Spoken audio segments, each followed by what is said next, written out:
Guys, a couple of weeks ago, I reviewed the Autobrush and I had some negative things to say about it. And so the Autobrush Company actually reached out to me and said, hey, what's up? They noticed that in my review, I was using the silicone bristles and they asked me if I have tried their nylon bristles.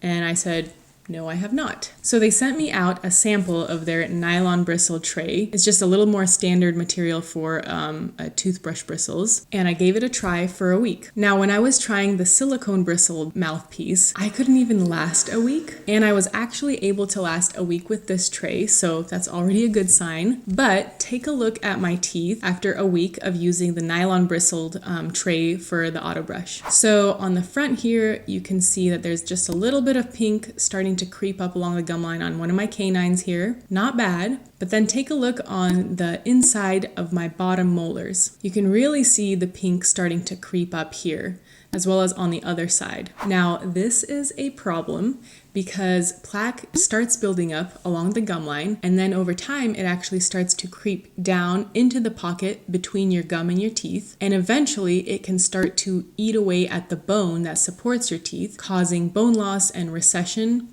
aka periodontal disease. So basically bad news. Now, obviously I didn't use this toothbrush for a week and suddenly got periodontal disease. It takes a while for this to develop, but the fact that I'm seeing this plaque on those areas is already kind of a warning sign for me. By the way, if you guys are finding this video helpful so far, make sure to give it a thumbs up and subscribe to my channel for more videos like this. So bottom line, would I recommend this brush? Maybe in certain cases. How about this?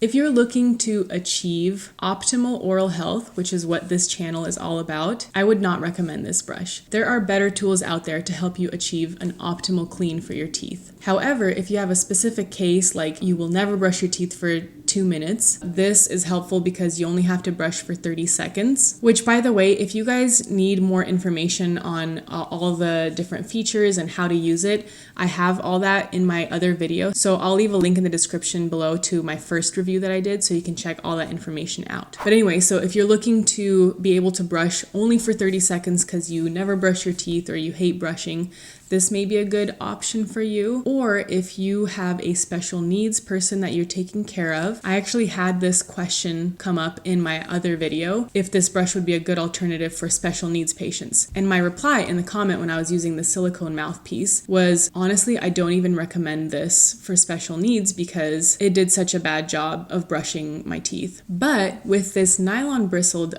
brush head, I would say potentially this could be a good alternative if you can get your special needs patient to insert this in their mouth and allow you to do your thing for 30 seconds. Now, the other thing I do have to mention is check out this mouthpiece. It's the shape of a horseshoe. Luckily, I've had braces, I've had orthodontic treatment, so my teeth are in a pretty good arch and they're straight. But if you have a crooked arch or your teeth are crowded, this toothbrush would probably do an even worse job because it's in the shape of a horseshoe and one size does not fit all when it comes to teeth. So take this as you may. Personally, I can't 100% recommend this product to everybody out there. I think better tools exist, but in certain instances, this may be a good alternative. All right, comment below with any questions or concerns. I'll get back to you as soon as I can. Otherwise, thank you guys for watching and I'll see you in the next video.